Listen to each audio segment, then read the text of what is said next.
Hey, what's up, Canada and beyond? Welcome back, ladies and gentlemen, boys and girls, grannies and gators. We had a couple of days of hiatus over the last couple of days. Um, Today is going to be a little bit of a different kind of show. No guest tonight, but we're going to make some people very memorable to everybody out there. And this is something that has been years in the making, but only just the last few days become kind of a necessity. So I'm going to rewind it back a little bit and have fun with a little bit of this tonight.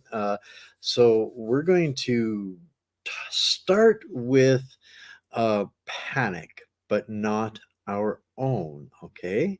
And then we're going to dive into why everybody is so freaking amazing out there and why there is so much panic over at that Burning Man Coachella for globalists over in Davos. So I'm going to start things off to set the tone uh that's gonna make you guys all feel warm and fuzzy inside, and then we're gonna get into some stuff that's really a little overdue, but people need to understand as to how it directly connects to these guys and the fear that they're experiencing. So we're going to start with a little clip from Davos. Yeah, I promise. I won't hurt you guys long. Those deeply transformative challenges, which are actually the cornerstone of our program, lead to uncertainty, generalized fear, and pessimism. They force us into a mode of short-term crisis management at the detriment. That's the key phrase. Remember that one. They force us into short-term crisis management. We're going to talk about what some of that crisis management is. Of long-term strategic and sustainable solutions. This reactionary approach undermines our collective faith in the future. And here we losing the faith of our future, we risk to become much more ego-centered and on a national and individual level. To break this cycle, we need a paradigm shift. We must rebuild trust, and that's actually the theme of our meeting. We have to rebuild trust. Trust in our future, trust in our capacity to overcome challenges, and most importantly, trust in each other. Rebuilding trust. You heard it yourself. That's the theme of this year's World Economic Forum meeting in Davos. They have. All right, and that's where we're going to start this adventure into why the Borg are freaking out so badly here in Canada. There's only recently been a story that's kind of really hit the news. Not really even hit the news, but it was in the news briefly. But people may have seen Mr. Mendocino being grilled recently about apologizing to Jeremy Mackenzie, and I haven't spoken about this story yet, but I'm referring to the HateGate affair, and there's a reason I hadn't brought this story up yet, and it's because I have more to add to this story. So this is an expose that was done by Karima Syed and Elise Hadegan, exposing the through Freedom of Information Act's requests and doing the heavy lifting on this to expose the fraud of the government in using a terrorist quote unquote alleged organization called Diagolon, which was a satire group, Jeremy McKenzie and a whole bunch of guys that mock the government. The government used this, and you guys probably would have all heard about it during the trucker convoy, the terrorist influence. This terrorist group, they needed to invoke this Emergency Measures Act. It was one of the talking points that allowed the government to delude themselves into thinking that it was okay.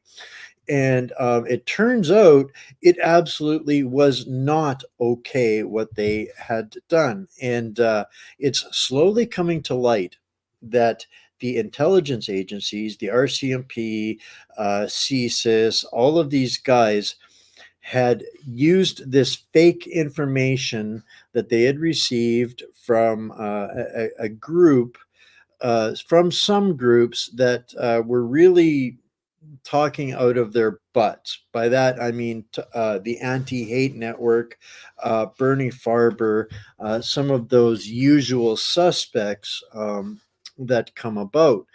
But here's the thing. This is all directly connected, and this is where I'm going to show you guys all tonight how this directly connects. If I can figure out my gear here tonight, I have a little bit more. We're streaming to a couple of new platforms tonight, so bear with me. I'm gonna go to the chats here a little bit, guys. Give us a hand, share this out. I usually get rolling about 5 minutes in when I get my brains together on what I'm talking about, but let us know where you're tuning in from. But this story kind of came to the top of my to-do list this week because I've been hacked. Over the last couple of weeks, we've done some unbelievable panel discussions. And these were starting to get into the hundreds of thousands of views. And somehow or another, through the security, I have pretty good security, or so I thought. These guys always make me better at what I do. But yeah, my site was hacked, redirected to some disgusting pride material, et cetera, et cetera, et cetera. So we got that figured out, and we started to track back to where this had originated from, and going playing the games that they do. It went to the Netherlands and back to British Columbia, and it started to appear that it was some of these usual suspects that are absolutely losing their marbles all across the spectrum, are really upset with what we're doing. We're getting, some collaboration, cooperation, and organization intercontinentally. So not only is the censorship not working, it's not silencing us. The intimidation is not silencing us. They were trying to backdoor and hack us like they did on Saturday. So this is just more badges of badges of the battlefield, showing that we are still directly over the target. So we've gotten all of that fixed, and I thought, what better way to thank them for making them the center of my attention than to introduce some of these guys and their masters that Elise and Karima maybe didn't get to when they were exposing what was involved, particularly in the Emergency Measures Act. That report is out there. Find it, read it. It's very, very interesting how bad these guys are willing, how far they're willing to go to cover up their. It's worse than the Three Stooges. I've got to be honest, guys. The law enforcement agencies of our country have been so beyond compromised and neutered that the perfect case of that is the officer in Ottawa that's being prosecuted for looking into state murders pretending to be accidents with kids. But this is all up and down the street, and with when it comes to law enforcement. But at some point, there's going to be a correction, and this is where, as we have a greater awareness to where the problems are, and an understanding of it, we get to be better at getting to the solution part of it. And ultimately, at the end of the day, this is all policy being masked by activists that are set, being implemented to facilitate the transition of governance from our, country to elsewhere. So these guys, they attacked me, and they threw a bunch of porn up on my website, and of course, just as this was starting to grow some legs around the world, but it's part and parcel for what they do. And I thought, okay, well, the HateGate story is starting to come out, and people are starting to ask Mr. Mendocino why this was such a pathetic use and abuse of their power and ability. This is embarrassing, beyond embarrassing, that a comedy club gets taken as a serious, legitimate threat. Apparently, this is the same kind of same government that abuses David Menzies for asking a member a question. These guys are beyond giving any excuses too. So I thought about this a lot as people were talking about this corruption, this abuse of these regular faces. The Bernie Farber gets a lot of the finger pointing, the George Soros attention, and make no mistake, both of those guys absolutely deserve every bit of attention that they get. But there's more people.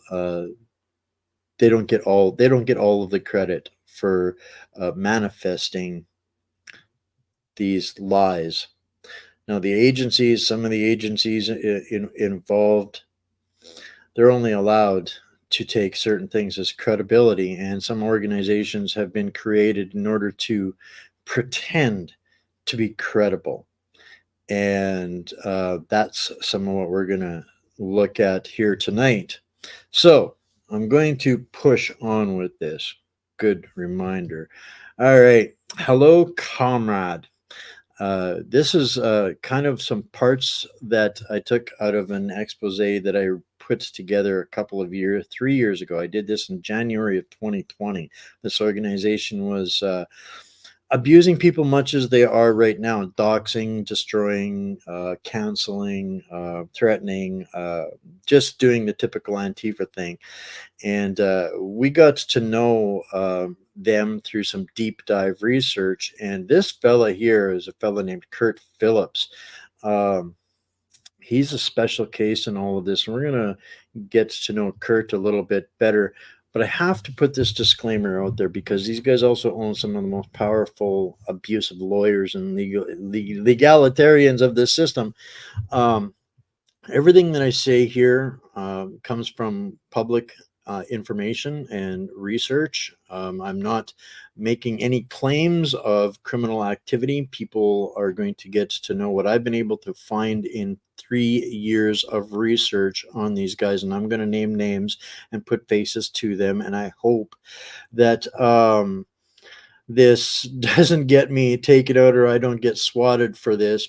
Point is to give you guys enough solid information that more people can that now understand it better. We'll be able to do more with this. So this is the information that I was able to verify. Some of it is firsthand testimonial material taken from transcripts. I do have the transcripts. I am not going to release the court transcripts in this video tonight. There are people that from 4 years ago are in a different situation and potentially compromised safety. So I am not going to endanger anybody through this. There's enough research that is available to be done out there. So this is going to be left for you guys to research, understand, and dig in deeper yourselves. but I'm going to introduce you to some of the people that when you start digging in, this is where you look. All right. So who is Antifa?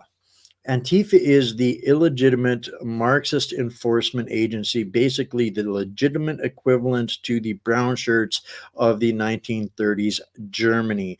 You're going to meet some of the regular actors, and you're going to see the money machine and the corporations and the alphabet agencies that they are directly connected to.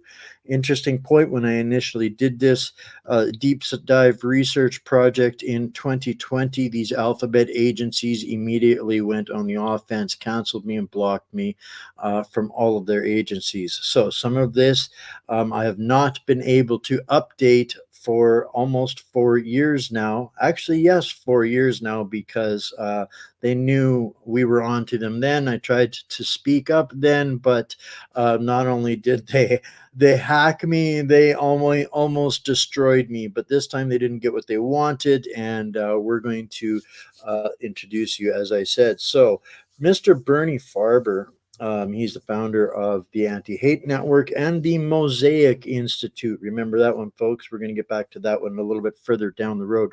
Please give this a share. There are some people that are going to be able to use this to great reward for the efforts that they're taking. So Kurt Phillips was accidentally exposed in a CBC fluff piece trying to make Antifa seem like the good guys, and ultimately was identified. He is a Catholic school teacher in Drumheller, Alberta, who has for more than a decade run an organization called ARC. Him and this gentleman, Bernie Farber, have been collaboratively working together on those organizations, and this was the inspiration for them to level up when Trudeau came into official power in Canada to launch a new organization, nonprofit NGO lobbyist group called the Anti-Hate.ca network, and they got a bunch of money.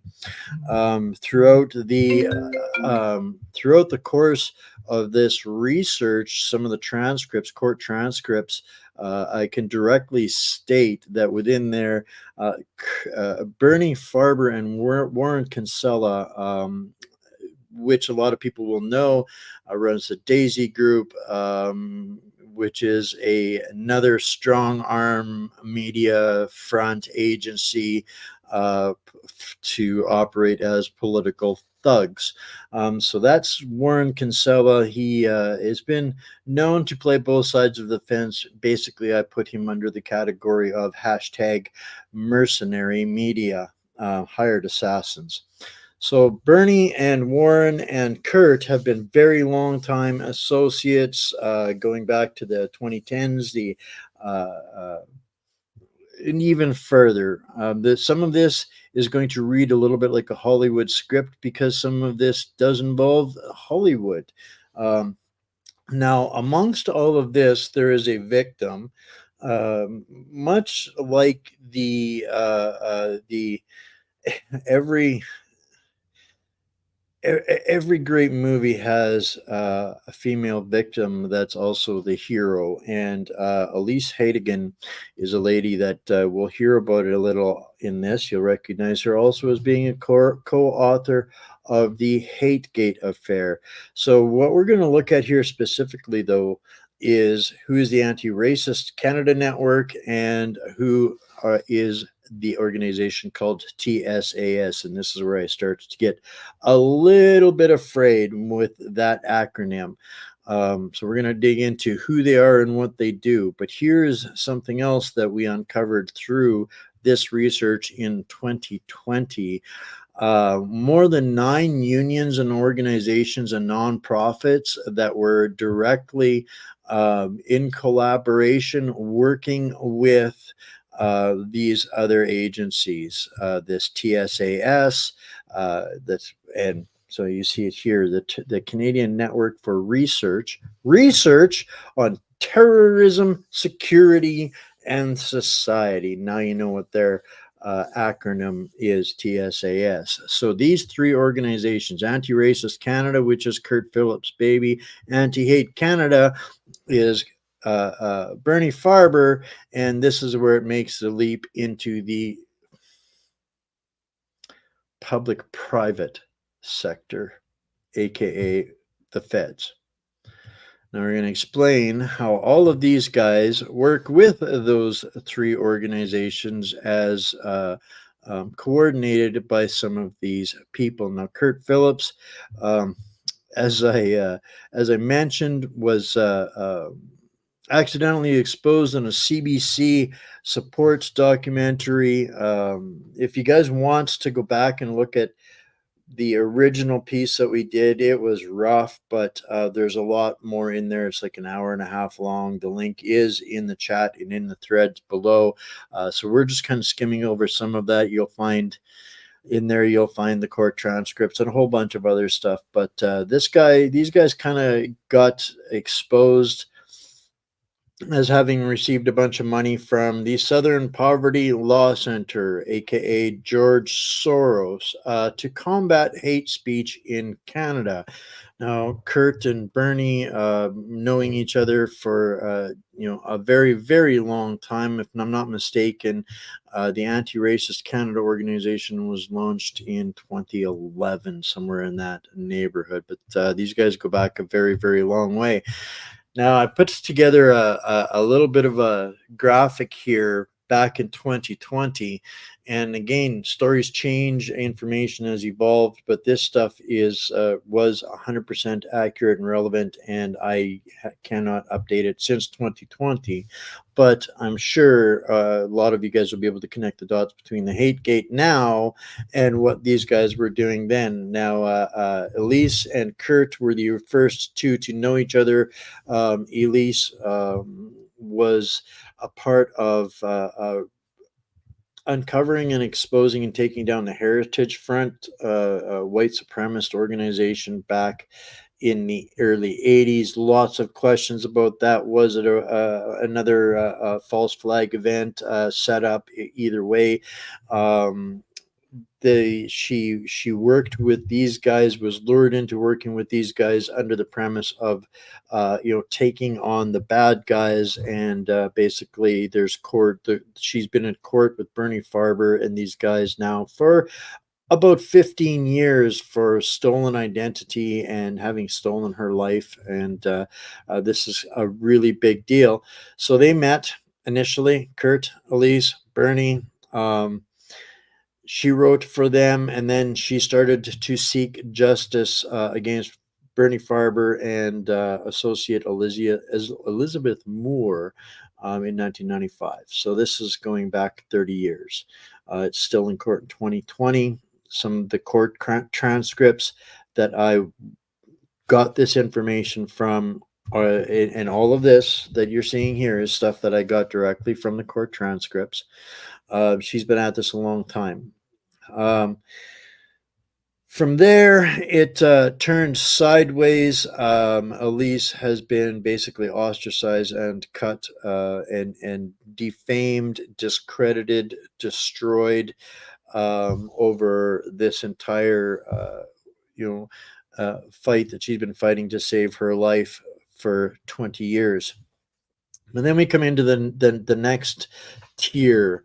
This is where things start to get bridged into the TSAS organization, which is I think I got a better slide for that. Yes, right here we do. And then I'll go into Evan's research a little bit more. So who they are and what do they do. It's a nonprofit, non-governmental organization created to develop policy recommendations on terrorism, security, and society. And why is this important? Because a couple of years ago, Chrystia Freeland was at the United Nations telling them the biggest threat to the new world order, the new rules-based order, was this white nationalist supremacy movement. Exactly all of the garbage we are hearing from every progressive, radical, Marxist, liberal, or Democrat across the continent. Those words that she was speaking there were delivered to her in white paper reports from this organization called TSAS. And how did they come up with such a wonderful report? Well, through organizations like those other ones and gentlemen like Evan Belgord, they put together 350 in 2020.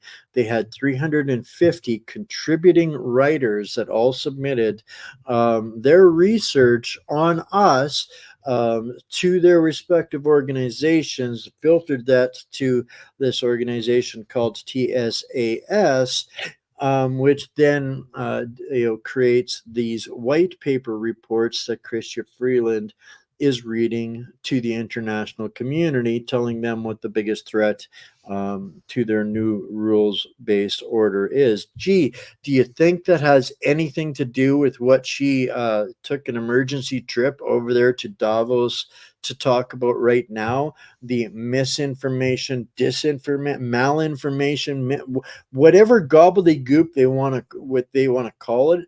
This is literally the Davos cult deciding over there the rules of discussion for the entire planet, and they use organizations like this one, these public-private partnerships, to make it sound official. To write the policies, to bend and lobby the politicians that they own into making the laws that allow for the censorship, right? So this is where the money goes that they glean out of um, the governments and these Ponzi schemes masquerading as governments. Uh, they go to these organizations that then talk about how to silence us. And of course, interestingly enough, when you get to the top of this organization before they shut me down from investigating anything anymore, you find Ahmed Hussein. So I don't believe that Elise has anything to do with these guys anymore. From my research in 2020, she had not been contributing to them for some time. Now, when these guys put a white paper together, not only does Chrystia Freeland take it to the United Nations and tell the world why she thinks we're the biggest threat to their rules-based order, those same reports go out to all of these organizations. They go out to global affairs, all of the global affairs institutions that they have access to, the Monk School, University of Toronto. They go to the international organizations that they have influence over, Chatham House, Rushi, all of these organizations. They go to every governmental aid or organization as well. Public Safety, Immigration, Refugees and Citizenship Canada, Global Affairs Canada, CSIS, the Mounted Police, the Correctional Services Board, Security Intelligence Agency. They all get these reports, all of them. And this is what these guys have filled their ranks with Antifa members that are now collectively writing reports that are taken as official expert opinion that are delivered to the government and then implemented as law. This is how this stuff happens. This is how the organizations in control of our national security and safety don't know the difference between a comedy club online and an actual national security threat. These are the division organizations that legitimize themselves through these meat muppets in Ottawa that don't know the difference from their little echo chambers and reality. So this gets better yet, guys. There's been a couple of years, and as I was putting this together today, because I was just interested in talking about them, to thank them for giving me the opportunity to upgrade all of my security and online systems, because we're just getting to the good stuff, and not only that. We're defunding them too, and that's the best part of it. Did you know that we've got more than 2 million shoppers a month that are no longer giving a dime to the cabal? That they are literally, we are the eighth most dangerous organization to the Obama New World Order in North America. That's pretty cool. So if you want to take part in that, click the link below. But this is an interesting thing, and the significance of this, guys, is the anti-hate network, of course, support the removal of guns. Got to get rid of the guns. Guns are bad. Guns are bad. And they took this opportunity during the push for Bill C-71 to pretend that some of the crimes in Canada over the last number of years were the responsibility of white supremacists. Now, not only was that, right in line with this Marxist eco-terrorist organization, but the thing that was interesting about this is signed on the bottom of this letter. This letter was signed by Bernie Farber, Chair, Canadian Anti-Hate Network; Richard Warman, Board Member, Canadian Anti-Hate Network; Amira, I can't pronounce that, Board Member, Canadian Anti-Hate Network; and Evan Belgord, Executive Director, Canadian Anti-Hate Network. And why is that so interesting? It was the case. I may have a little bit of this mixed up, some of these slides, guys. Actually, no, there was something else I was going to bring up here.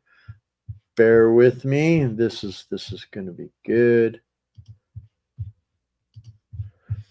Right. So, Amira. Who's Amira? Amira is now our representative on combating Islamophobia. She went from working for the anti-hate network.ca to now sitting in position of writing, crafting, and influencing policy. So if you want to know who has infiltrated our government and is pushing and leaning on the policy to censor us more, to transition more of that away from us, our ability to speak freely or negatively about those things that we have concerns about. They are literally want to make having a discussion about Islam the equivalent of being a Holocaust denier. And she works directly, of course, in cahoots with this guy. So these guys have been dancing, working through non-governmental organizations in collusion or cooperation with the anti-hate network for a very, very, very long time. This is going back to 2020 when I was looking at this research on this and digging it up. But it basically comes down to these organizations, Bernie Farber organizations, that have been working with these guys to tell the world, manufacture you as the boogeyman. These guys have invested millions and millions and millions of dollars in manufacturing an enemy, a justification for the state to do all of the horrible things that they want to do. All of the censorship bills, all of the censorship for your safety. It's because they think that they need to protect themselves from us, from you. And at the end of the day, we know the reality of this. It comes down to literally, they understand over there in Davos that they're losing. that Mr. Klaus Schwab and the rest of them can no longer hide. They are building bunkers as quickly as they can. The rats are fleeing the ship. Now, there's one other kind of interesting, couple of other big interesting stories that I was going to bring tonight. I wasn't sure how long I was going to go with these slides and stuff, guys, but see if I can find this one really quick.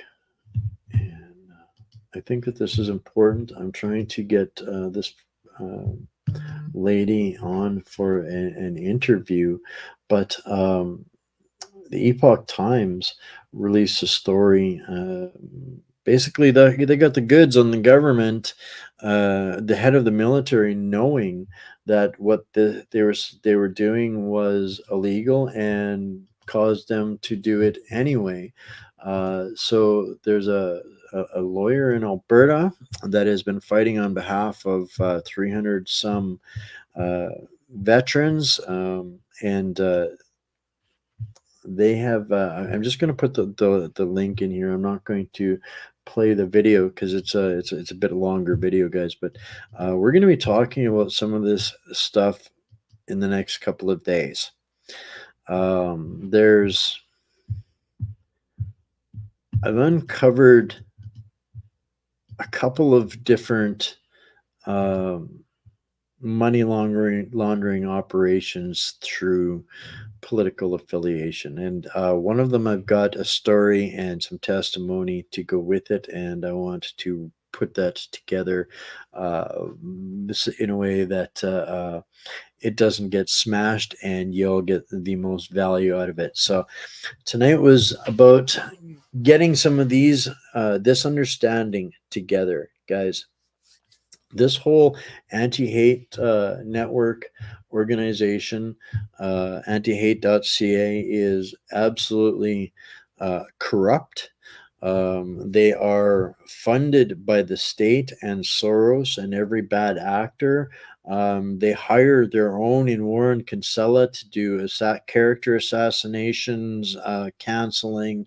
When the illegitimate left arm of the government wants to shut somebody up and they can't do it legally, they call in Warren Kinsella and anti-hate-network.ca to make sure that the job gets done.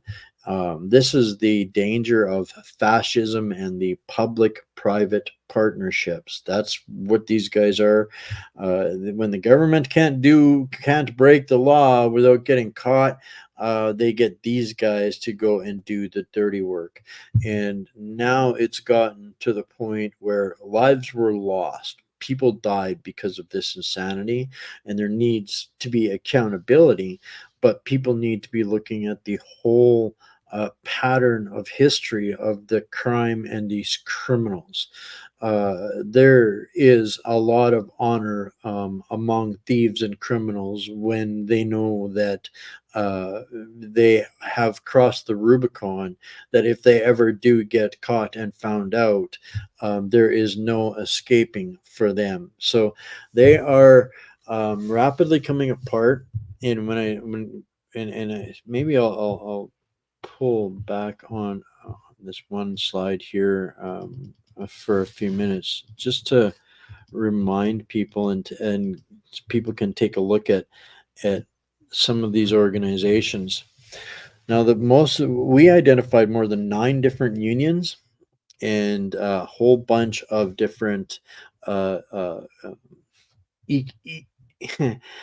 climate organizations. So the unions and the climate organizations, the QP unions, the AUPE unions, USW, WIW, OPSU, all in bed with Extinction Rebellion, Unifor. Unifor is the worst.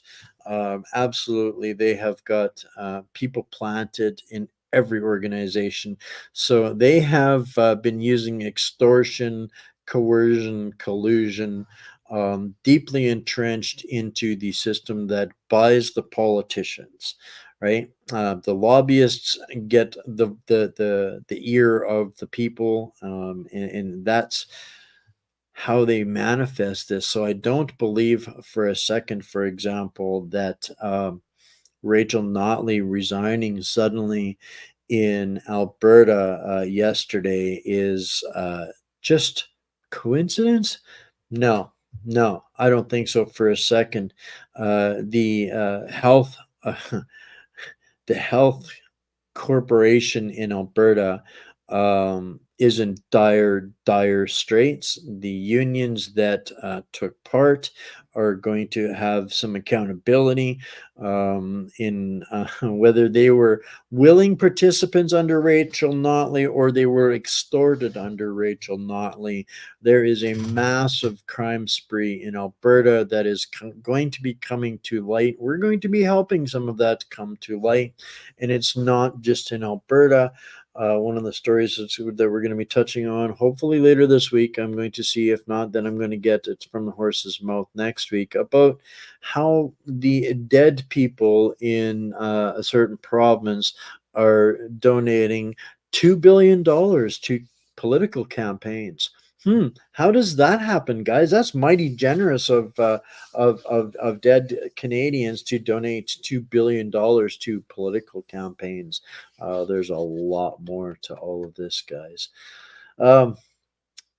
What else can I wasn't sure how long I was going to go. I'm going to drop one other little tidbit on everybody for this coming Saturday. Guys, these are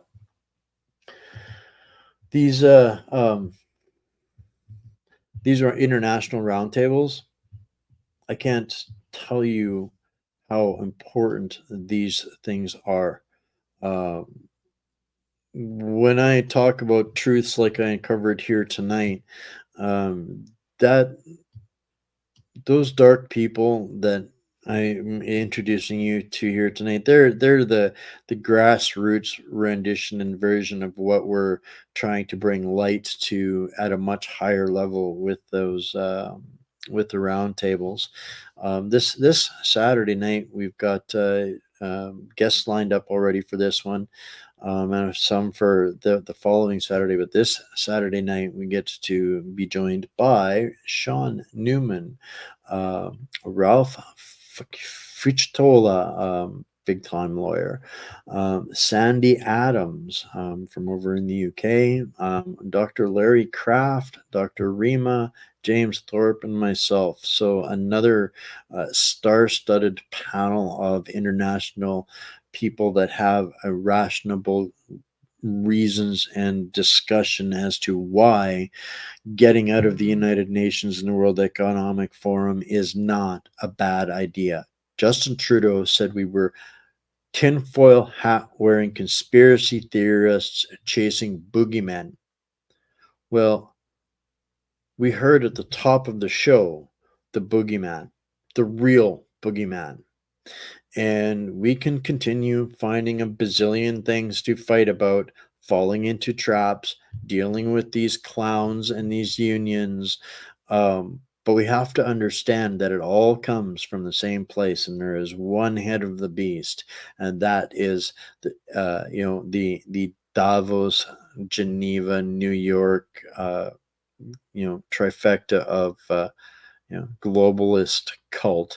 And so we have we can do a lot in different ways, and so that's we're hitting with everything we've got, swinging up and swinging down, guys. Lots going on. I was supposed to have Leighton Gray on last night, but he was unfortunately double booked, so we are going to reschedule that the following Saturday, not this coming Saturday. It's going to be amazing already. But the following Saturday, we've got Todd Callender and Monique Lukens joining us for the International Roundtable. And we're going to start pulling some rabbits out of our hat for the final couple three of those guys. So we're getting a little bit more organized. We've fished some of the bugs and creepers and trolls and monsters and hackers out of all of the systems. So now it's go time. This is kind of the resounding sensation. The leaders of the leaders are coming together, and it's really helping everybody narrow things down. So I really want everybody to make sure, if you only catch one show this week, catch the one on Saturday, the International Roundtable. This is getting massive attention around the world, guys. Uh, so that's kind of it for tonight. I didn't want to mix up this with a whole bunch of other stories. There's a more that I could go on this, but at the end of the day, what that evil villain at the beginning of the show is squealing about, and Miss Christian Freeland is over there petting him, telling him it's all going to be okay. While they're over there doing that, these guys that we talked about here are the henchmen that we get to deal with here. So be aware, get to know these people, these organizations, and we're putting together some interesting coalitions outside of what you get to see on camera. Um, I've been able to be in some meetings with some amazing people over the last few days. One of the questions I think that it's behooves us to start getting used to asking is, coming into a new election, it doesn't matter whether you're in the US or in Canada, it's no longer deniable that the United Nations is a giant vacuum. It seems only that only exists to extract every dollar out of our pockets.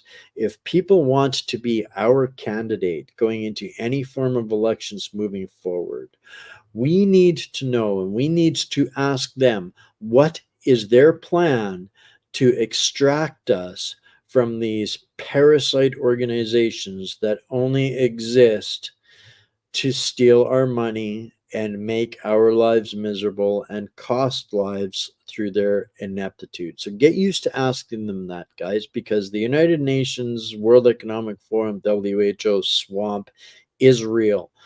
We got election time coming, and if they don't have the right answer, it's time to put it together ourselves. This is absolutely up to us. Do not believe for a second that it is unstoppable, that it is rigged beyond saving. No, no, no, no. They win because half of us, or more than half of us, aren't even plugged in. We got 400,000 signatures to get rid of one globalist. Let's get 800,000 on a petition so it shows them that we all can agree on one point. Getting rid of one globalist isn't enough. It's time to get rid of all the damn globalists. Any politician or want to be politician in the next year is going to be desperately attentive to understanding which way the winds are going to blow, because they don't want to bet on the wrong strong wind. Be the wind. Now is when we have the time to be the wind. When you help us defund the cabal, the bad guys can't buy as many politicians. When we speak loudly and clearly and with authority and conviction and understanding from a place of knowledge and not emotion, that is when we force them to listen. They don't want to listen. We have to force them to listen. And this is how we do it before they get their way. All right, guys. There's a lot more to be done. We're just getting started. It's going to get juicy now. 2024 is going to be the year for humanity, or the year that humanity loses it. I'm betting on humanity, because I think people are starting to put it together that every bit of our suffering, every bit of the insanity, all comes from the same swamp, the same heart of the beast. And people are waking up to that. I think the next global pandemic is going to be the pandemic of awakening. It's happening around the world, guys. Don't let them get you beat down. Do not live in fear for a second. I don't want to hear I'm scared of putting my name on a petition. I'm sorry. If you are censoring yourself, you are aiding and abetting the enemy at this point in time. That is the only way that we can do it. And I'm not saying that to berate Canadians, I'm saying that to inspire them. All we have to do is get brave on a couple little simple things, and we can make this change happening, because it is happening all over the world. So take responsibility, own some pride in the fact that it's happening around the world because of you. Don't let them pass us now. Look what's happening in Poland, in Germany, and in the Netherlands. That's happening because of you. Everybody out there, now is the time to do that. Now is the time. They have played every dirty trick they got, short of hitting us with some insane, psychotic, retard, just insanity beyond comprehension. Well, the sooner we get rid of them, the sooner we remove any of those threats. It's going to be a lot easier now than a year from now. We cannot afford to let this run away. Every minute that we allow them, that we deny our voices, that we deny our rights as God-given creatures, we're accomplice. I don't want to be an accomplice. I saw this post. This one really hit home to me. Would you allow an illegal alien in your house? No! I won't allow any criminal or crime in my damn house. And Canada is my damn house. And it's yours too. So let's do this. All we got to do is get brave. I want to, thank you guys for doing that. Be aware, though, that not every petition is good. Change.org petitions, that's owned by George Soros. Avoid those. What we need to focus on is the parliament ones, because those are the ones that they have no choice but to acknowledge. When they acknowledge that, Trudeau can no longer dismiss us as fringe minorities. That is how he doesn't get to hide. When we make massive imprints on things like that, that's how the world says, wait a minute, Trudeau must be lying. The mainstream media must be lying. Maybe they don't want to eat the bugs. Maybe there is something going on in Canada. This is what happens. Change.org petition, or any petition outside of the parliamentary ones, will not make that happen. And something else to understand, guys, is none of the politicians, neither side, no sides, get any information about your participation in one of those petitions. One of the things that they absolutely hate. They're trying to change that. They would love to have access to your information in one of those petitions, but they do not, they cannot, and that is the way to show the world that we might have inspired them, but they're not hearing us right now. They're not hearing Canadians roar. This is a way we can make them roar that they can't punish you for. The other one is the Patriot Switch movement, guys. That's those are hands down some of the biggest things, the biggest real world tangible impacts without paying the ultimate cancellation price that we're able to take part of right now. So this is kind of a throw together show. I love y'all. Stay Canadian. I know you that I owe many of you a debt of thanks. You guys are what makes this not just possible, but you guys are the legs behind this. There used to be a time where we used to be able to reach a lot of people on our own, but that now takes you guys. So get connected, get plugged in on one of our platforms, whatsupcanada.org, get plugged into one of the or the next panel discussion. Go back and watch the other two. Take clips from it, use them for conversation starters.